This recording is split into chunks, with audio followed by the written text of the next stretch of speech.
southbound side. And also on the Long Island Expressway in Queens on the westbound lowered level. There's a debris spill blocking the right lane in the area of Maurice Avenue. We still have some delays on the BQE to Atlantic Avenue up to Cadman Plaza following the overnight construction work, which is now cleared on the Brooklyn Bridge. 59th Street Bridge, Manhattan bound upper deck, a little better than the lower level, not by much. Hudson River crossings are looking good. Tappan Zee Bridge all the way to the Holland Tunnel. Alternate side parking is in effect today.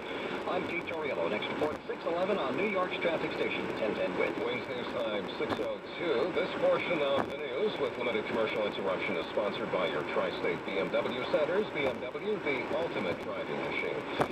As you just heard from Pete, the LIE is recovering this morning in Suffolk County, now open in both directions in the aftermath of an enormous chain reaction collision.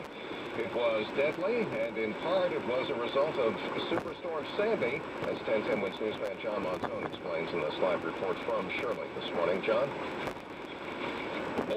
Good visibility, dry road, and then disaster. Suffolk County's Deputy Police Inspector Kevin Fallon says, apparently a tractor-trailer struck a number of vehicles, and then that caused a chain reaction of other accidents.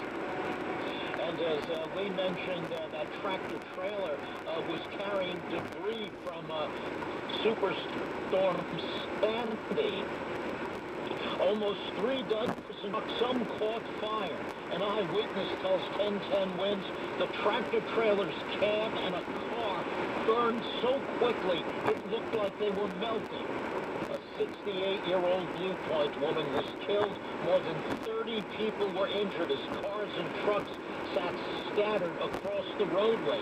And let me tell you, Pete Torriello got it on the button just as he mentioned it. They opened the eastbound side of the LIE. The westbound side had been open for several minutes. John Montone, 1010 WINS, reporting live from exit 68 on the LIE.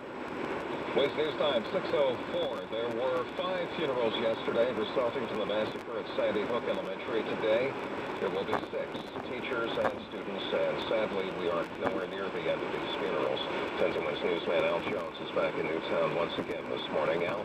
Yeah, Lee, it is day after day, funeral after funeral. The school shooting continues to squeeze emotion out of this spent community. 6 more funerals today, 4 children, a teacher, a teacher's aide. And the wake for Principal Don Hoxbrun continues in Woodbury. Laylee teaches at Sandy Hook and says she wasn't her boss, it was her dear friend. Always ready to listen, always ready to help out. When you need Princess was always there. She would always stand up for all her segments. And there are yet more funerals tomorrow, including the service at St. Rose's Catholic Church for Grace McDonald.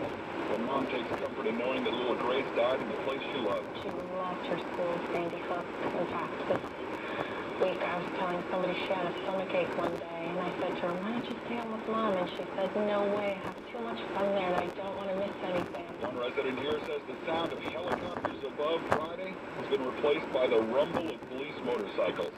Funeral escorts. Al Jones, 1010 WINS live in Newtown. Vice President Biden meets with law enforcement officers from around the country today to talk about ways of tightening gun laws. Correspondent Mark Smith has a preview. Officials say the Vice President and his task force want to talk to men and women who are on the front lines every day, protecting America's communities from gun violence.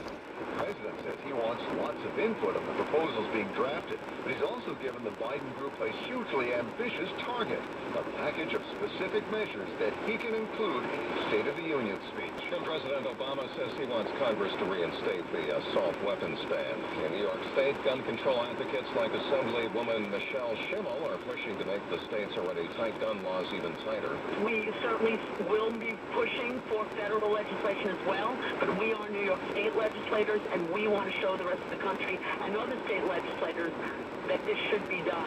The Marine veteran of Iraq and Afghanistan has decided to do his part to prevent school shootings. Sergeant Craig Pulsey stood all day yesterday in front of a California elementary school. He was dressed in fatigues, but he was not armed. He says he just wanted to make the kids feel safe. Here's the 1010 WINS AccuWeather 4-day forecast, sponsored by PlazaHyundai.com. Sunshine today, followed by increasing clouds. We'll have a high of 46. Rainy and windy tonight. The rain could be heavy at times after midnight. The overnight low 43. Tomorrow, rain.